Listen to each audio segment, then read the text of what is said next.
여러분 좋은 아침입니다. 오늘은 4월 30일 수요일입니다. 말씀 실제 제목은 당신의 본성은 사랑입니다. It's your nature to love. 사랑하는 것은 우리가 너무나도 자연스럽게 할 수 있는 일이라는 겁니다.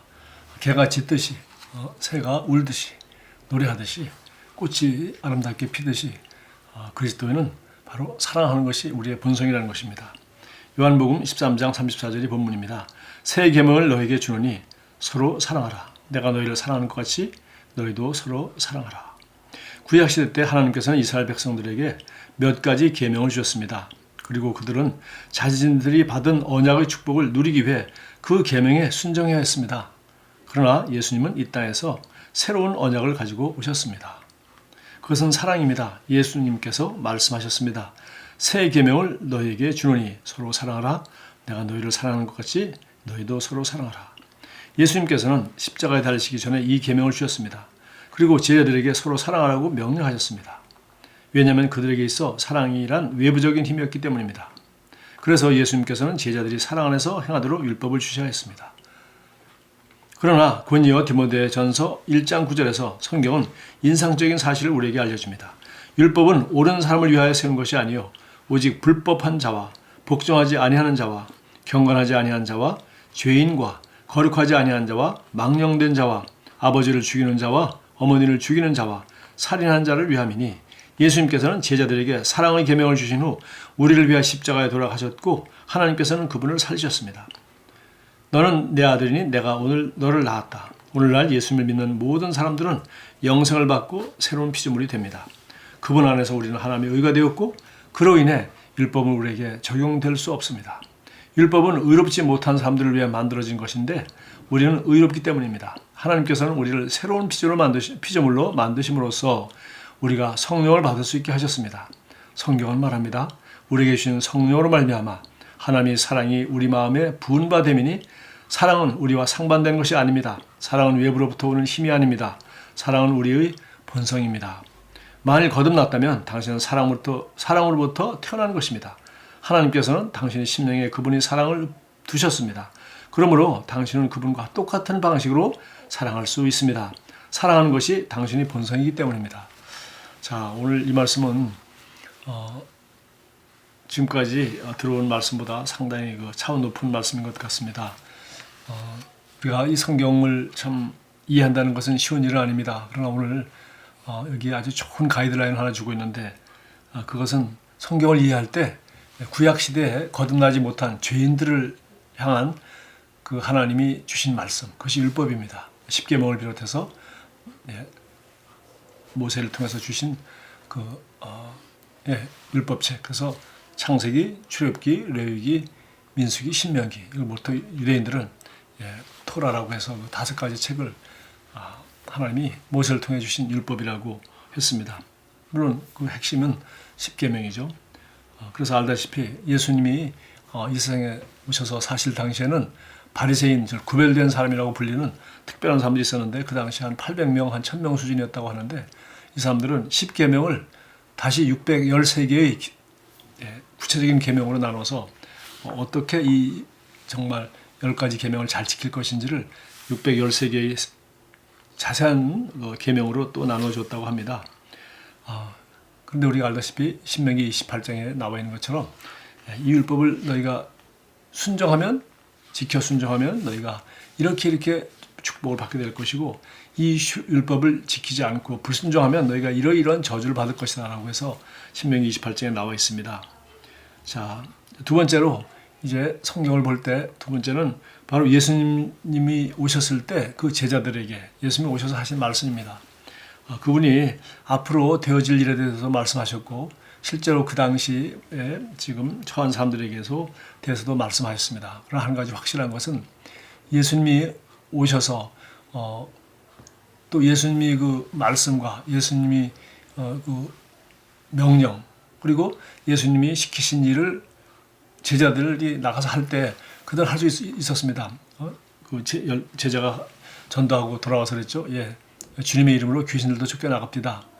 그런데 제자들이 늘 귀신을 쫓은 게 아니죠. 예수님이 드디어 이제 그런 말씀을 명하시고 기름 부음을 허락하셔서 그렇게 귀신도 쫓아낼 수 있는 능력을 주셨을 때 그들이 나가서 그런 일들을 하였습니다.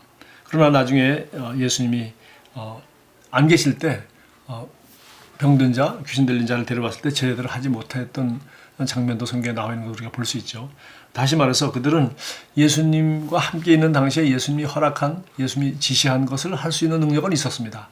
그러나 예수님이 안 계실 때 그들은 귀신을 쫓아내지 못했고 병을 치유하지 못했습니다.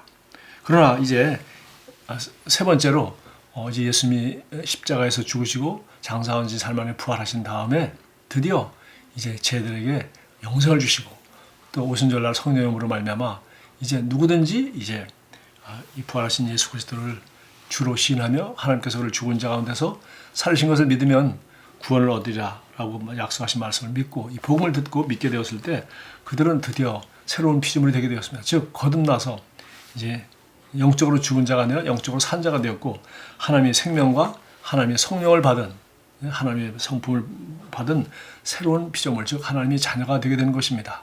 다시 말해서 이제 새 언약의 시대가 열린 것이죠. 그래서 오늘도 여기 말하고 있습니다. 여기 예수님이 아직 죽으시고 부활하기 전까지는 예수님이 제자들일 망정 그들은 아직도 율법 아래 살고 있는 사람이었습니다. 그래서 그들에게 새 계명을 주었다고 하였고 여기 요한복음 13장 34절을 인용했습니다. 그러나 이제 디모데전서 1장 9절을 인용하면서 드디어 이제 새 언약의 시대에 디모데전서니까요. 신약 성경에 나와 있는 이 말씀을 보니까 여기서 이런 율법은 정말 여기 나와 있습니다. 어떤 사람을 위한 것이냐? 이것은 불법한 자와 복종하지 아니하는 자, 경건하지 아니하는 자, 죄인과 거룩하지 아니하는 자, 망령된 자, 아버지를 죽이던 자, 어머니를 죽이는 자, 살인자를 위한 것이라고 해서 드디어 율법은 의롭지 못한 사람들을 위해 만들어진 것이라는 것을 알 수 있고요. 이제 거듭남으로 말미암아 우리는 이제 하나님의 자녀가 됐고 의인이 되었습니다. 그러면은 이제 우리들에게는 하나님은 우리들에게 무엇을 주셨습니까? 이것은 바로 주님이 우리에게 주신 것은 바로 새로운 피조물로서 하나님이 성품과 하나님이 능력, 즉 성령의 능력을 우리에게 주셔서 하나님이 생명과 성령을 주셔서 우리가 생명과 경건에 속한 모든 것을 받아서 우리에게 이제 정말 사랑이 우리의 본성이 되었고 또 하나님의 생명이 우리의 본성이 되었고 또 우리는 이제 하나님의 자녀가 되고 영적으로 산자가 된 것입니다. 그래서 이제 우리에게 해당되는 것은 오늘 마지막 파라그래프에 잘 나와 있습니다. 우리를 새로운 피조물로 만드심으로 말미암아 우리가 드디어 영생을 받게 되었고요. 그렇죠? 예, 거듭났습니다. 위로부터 났고 성령으로 났고 물과 성령으로 났고 말씀으로 썩지 않은 말씀으로 우리는 드디어 하나님의 생명을 받게 되었고요. 영생을 선물로 받게 되었고 뿐만 아니라 성령을 받게 됐습니다. 성령은 곧 하나님의 영이십니다. 성령을 받게 되었고 드디어 이 사실은 무엇을 말하느냐? 우리가 생명을 받고 영생을 얻었고 성령을 받게 됐다는 것은 로마서 5장 5절을 말합니다. 우리에게 주신 성령으로 말미암아 하나님의 사랑이 우리 마음에 부은 바 됨이니 드디어 하나님이 사랑이 우리 마음에 성령 받은 사람은 하나님은 사랑이고 하나님은 성령이기 때문에 성령을 받았다는 것은 바로 사랑을 받았다는 하나님의 사랑이 우리 마음에 부은 바 되었다.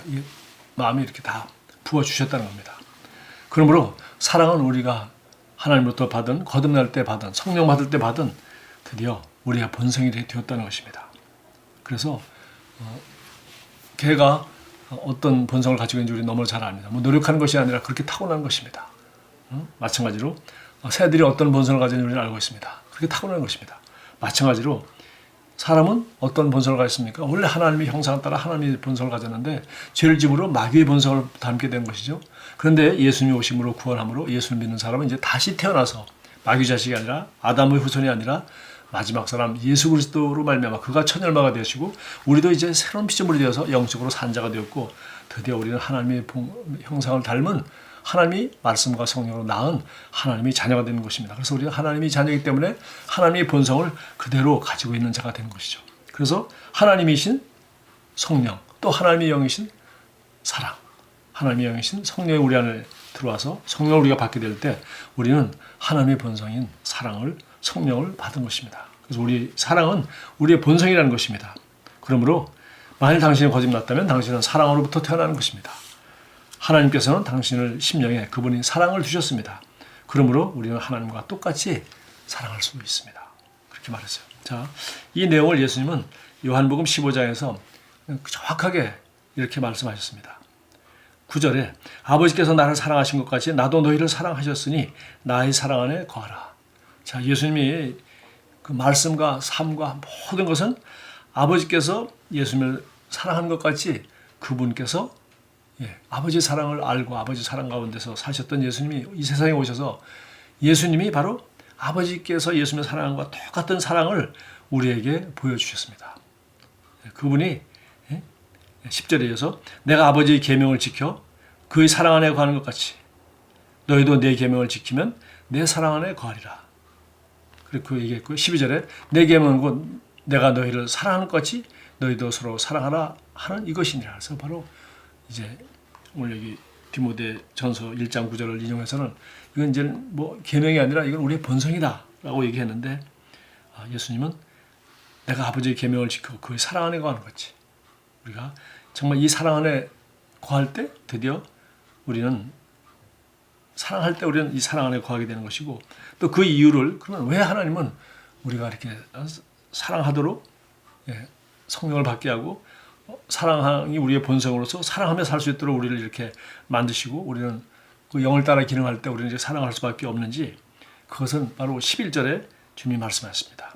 내가 이것을 너에게 이름은 내 기쁨이 너희 안에 있어 너희 기쁨을 충만하게 하려 합니다. 그래서 우리도 예수님처럼 행복하게 예수님처럼 기쁘게 살 수 있다는 것입니다.